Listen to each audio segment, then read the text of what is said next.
بیوی کی خالہ اور پھپھی محرم ہیں؟ کیا بیوی کی خالہ محرم ہوتی ہے؟ عبداللہ صاحب فیصل آباد سے۔ نہیں جی، بیوی کی خالہ محرم نہیں ہوتی، اپنی خالہ محرم ہوتی ہے۔ بیوی کی ماموں، بیوی کے پھپھا، بیوی کے چچا، بیوی کی بھتیجی، بیوی کی بھانجی، یہ سارے نامحرم ہیں۔ لوگ سمجھتے ہیں میری بیوی کے جتنے محرم ہیں وہ میرے بھی محرم بن گئے، ایسا بالکل بھی نہیں ہے۔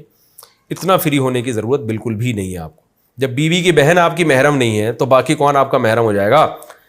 تو صرف بیوی کی اماں، نانی، دادی، دادا، دادا تو ویسے ہی مرد ہیں، جو نانی، دادی، پوتی، نواسی، بیٹی، یہ سب آپ کے لیے محرم ہے۔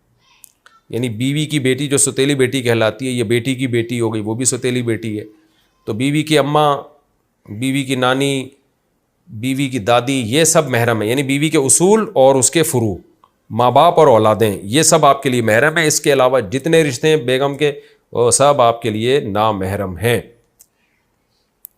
اگلا سوال بھی ایسا ہی ہے بھائی، محرم نامحرم کو سلام کا جواب دینا، کیا غیر محرم کو سلام کا جواب دے سکتے ہیں؟ میری کلاس کی کچھ بہنیں مجھے جب سلام کرتی ہیں تو میں جواب دینے پر مجبور ہو جاتا ہوں، کیا مجھے اس کا گناہ ہوگا؟ محمود مقبوضہ کشمیر سے۔ محمود بھائی شریف آدمی لگ رہے ہیں، اپنی کلاس فیلوز کو بہنیں کہہ رہے ہیں تو امید ہے آپ سلام کا جواب دے دیا کریں انشاءاللہ۔ انشاءاللہ آپ یوں جواب دیا کریں، میری بہنوں تم سب کو وعلیکم السلام، بس اتنا کہیں اور پتلی گلی سے نکل لیں، زیادہ نہ فری ہوں آپ۔